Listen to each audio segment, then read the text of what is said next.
Welcome to Capone's in Johnson City. We're Outlander Media Network, and we're with the band Lilac, featuring Cam and Elise. Hello, hello. What's Very going on, excited guys? to be here. Hey, we just seen you guys perform. What an awesome show you guys got. Thank you so much. Lots of energy, man. Are y'all enjoying the tour so far? Oh man, it's been a wild ride. I mean, we started off like in Fort Smith, Arkansas. Sorry, we started off in Arkansas, and then we've gone up to like New Jersey and through Baltimore. We played at the House of Blues a couple days ago in Disney World. That was pretty crazy. Yeah, that was pretty cool. Yeah, Jesus. yeah, like right in the middle of Orlando. And then we played Charleston last night, here in Tennessee today, and then tomorrow we'll be in Alabama. So it's every single day is a different city, different state. Such crazy crowds. Like the crowds have been insane. The energy's been insane. Oh, it's awesome here. I mean, when I seen y'all play, I was just thinking, y'all remind me of like if Lincoln Park had a female lead, and I loved it. Oh, I love that so much. I mean, it's something different that I've not seen before. You know, Oh, thank you. I've seen lots of bands perform.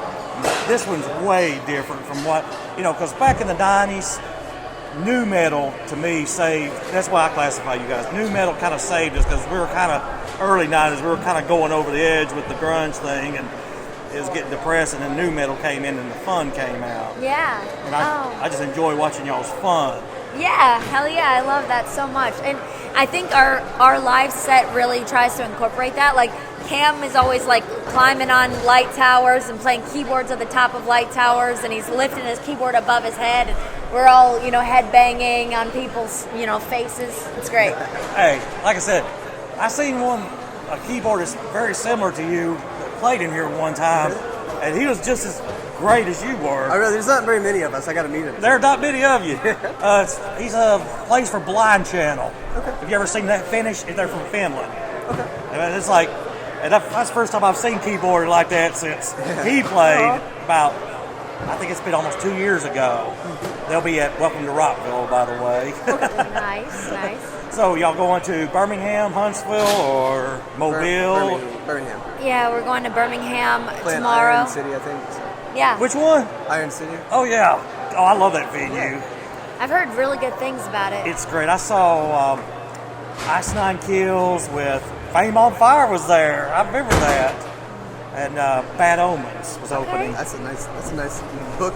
Like, Very layout good right there. lineup, yeah. Well, it's a funny thing. I got a picture of it because I saw Fame on Fire at that one, and it was still different back then because unlike Fame on Fire today, back then we were still doing the mask thing. And I had a picture with them all wearing masks at that show. I mean, when were y'all formed? When did we form? Yeah. We started during COVID, actually. I met this guy through his ex-girlfriend, actually. And he asked me to do some like vocals on some of the tracks that he had written.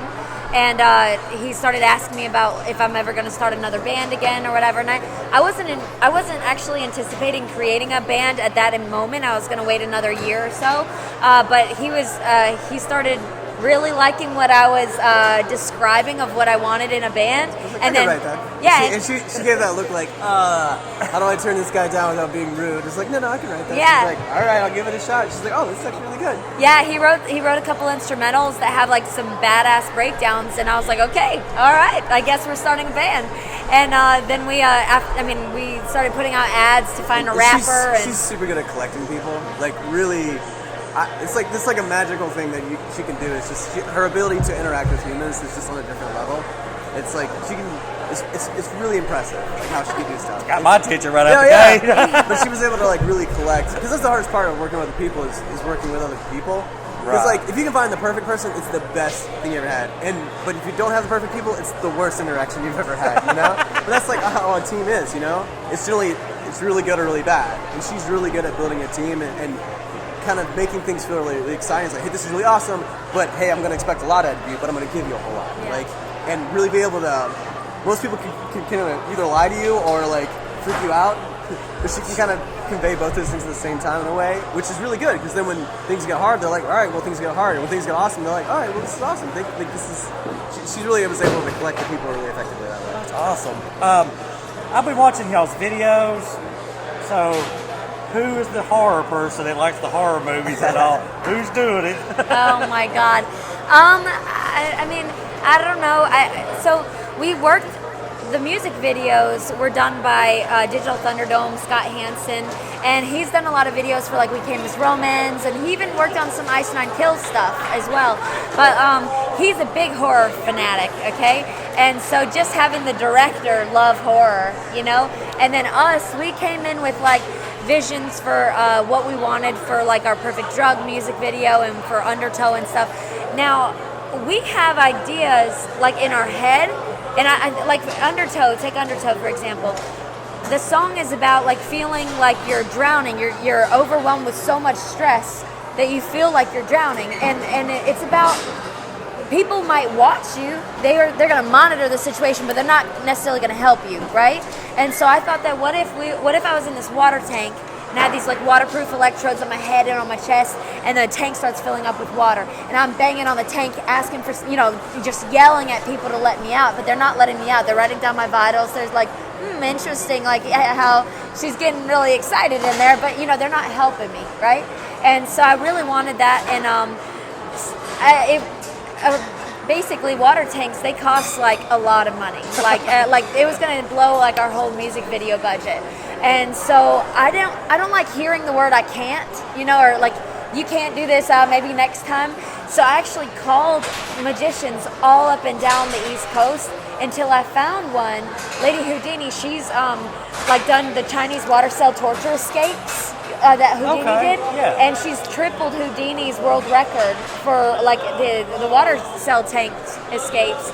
And yeah, anyway, she loved our music. We sent her the song. She loved it. She let us use her tank, and it went from there. So we bring our vision to the table, and then Scott kind of adds to it like from there. Yeah, it's like each song that we write, each project we write, each album we write, each video is like a new set of experiments. Like, all right, what variables are we gonna pick to change? What are we gonna like? And like, again, working with a team, you gotta. Her and I are both very opinionated people, and so like, what are we gonna pick to be stubborn on this time? And what are we gonna pick to like be like willing to adapt to this person? It's like, but as we've done this more and more, we're finding more and more that like, okay, we like how we do these things. And the other part, we're like, what do you got for us, buddy? You know, it's like each video, we're taking more and more, not control, but like we're bringing more ideas to the table. Yeah. I thought maybe one of y'all were watching horror movies or something and incorporating Her life's videos. a whole movie, so there's horror sections too. So I mean, we catch all the horror movies ourselves. We're getting ready for Thanksgiving coming up. Yeah. The new horror movie Thanksgiving coming up. So that's why we were kind of leading into that a little bit. Yeah, I love horror movies. I'm a big fan of like even the new like TV shows and stuff that are coming out with Netflix, where they're doing like the Haunting of Hill House and the Fall of Usher and stuff. Getting real big on a lot of even the haunted TV shows. They're cool. So if you had to pick your favorite horror movie, what would it be? So all right. I like the shows that are more like about like demonic possession and person. yeah. Because here's the thing, I feel like humans, if it's a human that's the bad guy, I feel like we have a stabbing chance, right? Like we can save ourselves. But like when it comes to a ghost or a demon, all you can do is pray. You know, like, and hope you get out of there alive, you know? And I think that's scarier, you know, because there's so much unknown there.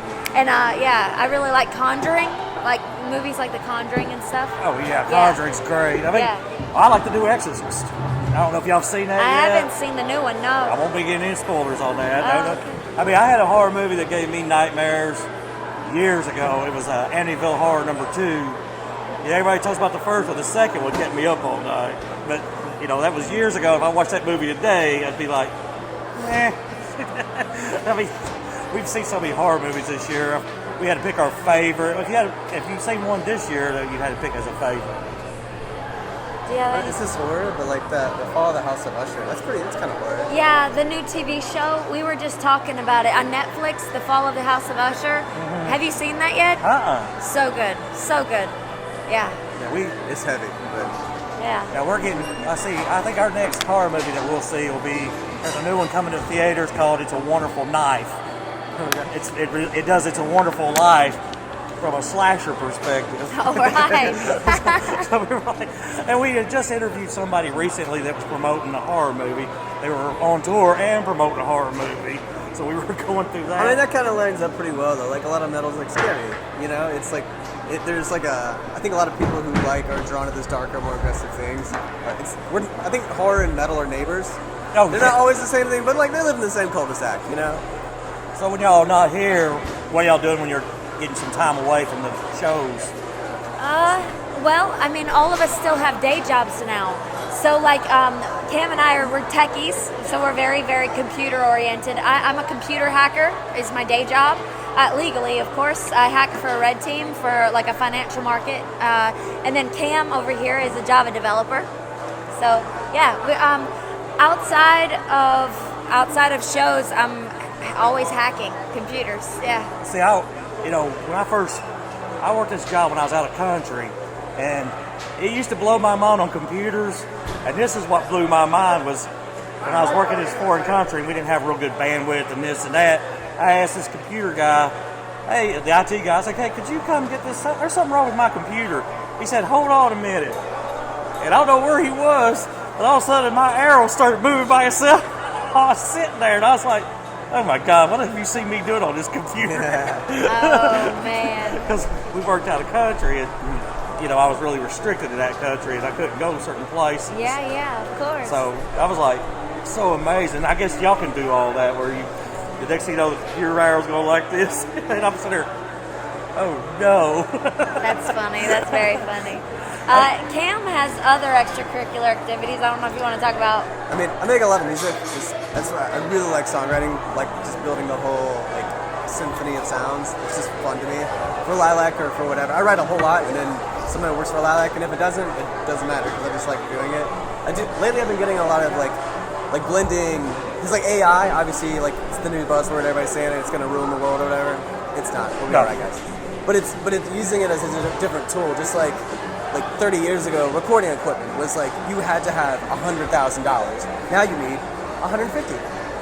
And does that mean a lot more shit music is being made? It is. But it also means like a lot more good music is being made. Just a lot more is being made. And I think AI is doing the same thing.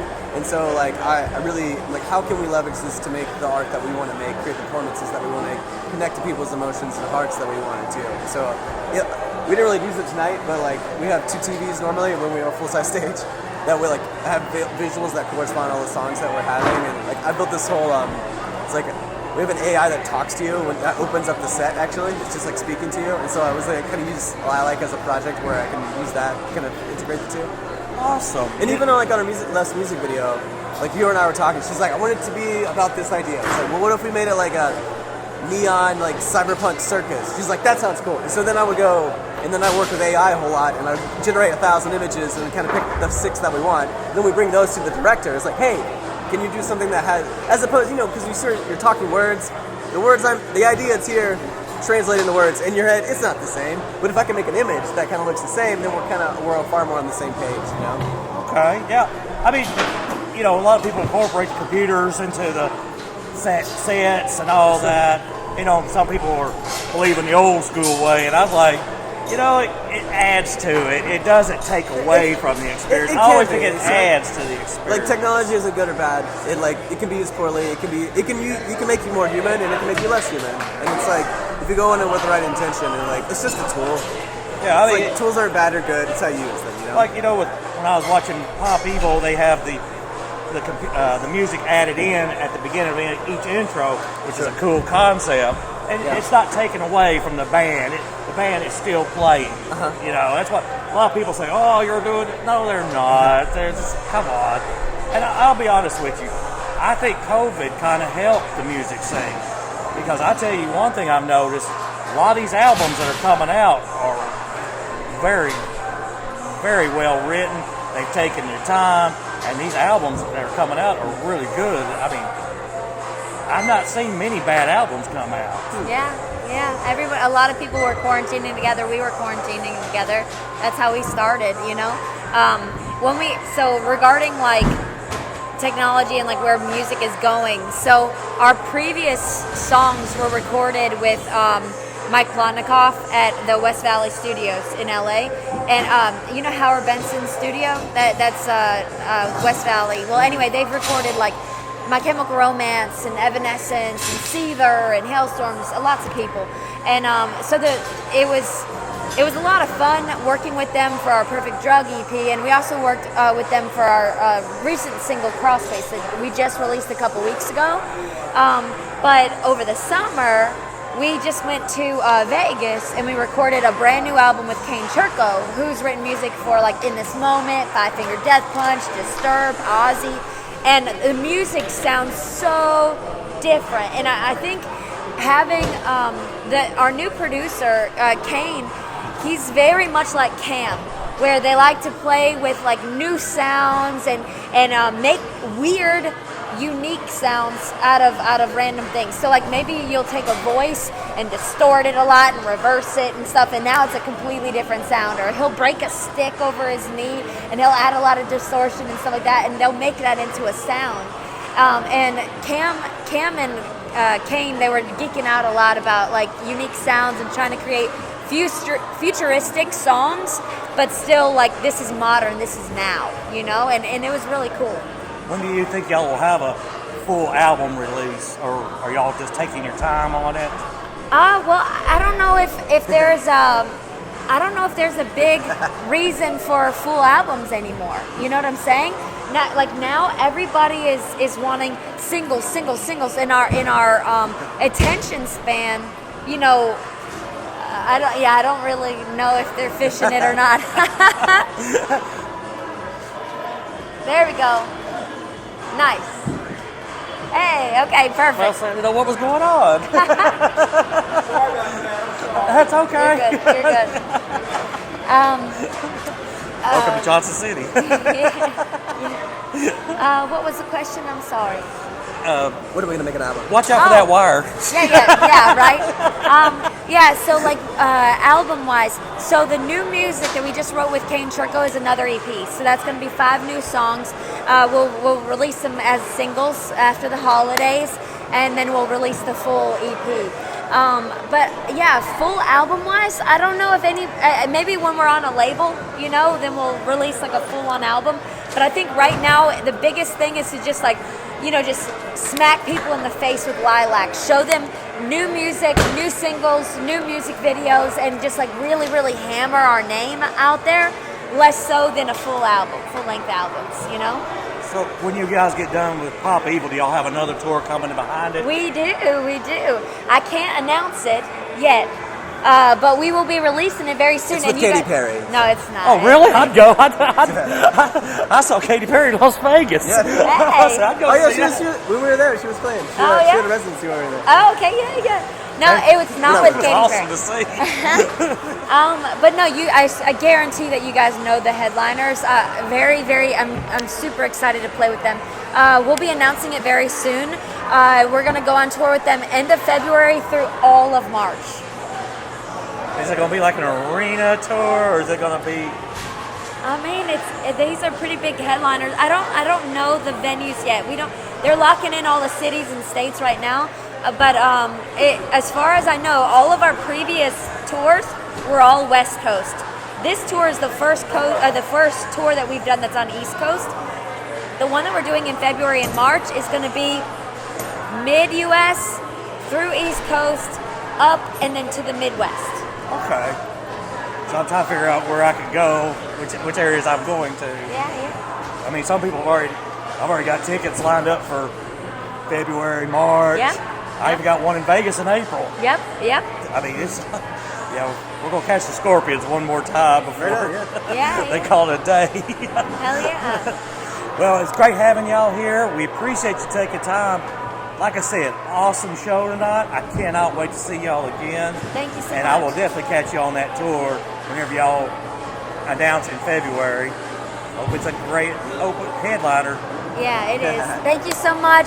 Go to our websites. Go to Facebook, Instagram, TikTok, YouTube. Type in LYLVC. Go to LYLVC, lilac.com, baby. And you can check out all of our tour dates that we're going to be doing with Pop Evil and Fame on Fire, so we can rock out with you. Thank you so much. And we appreciate them coming here, and peace out.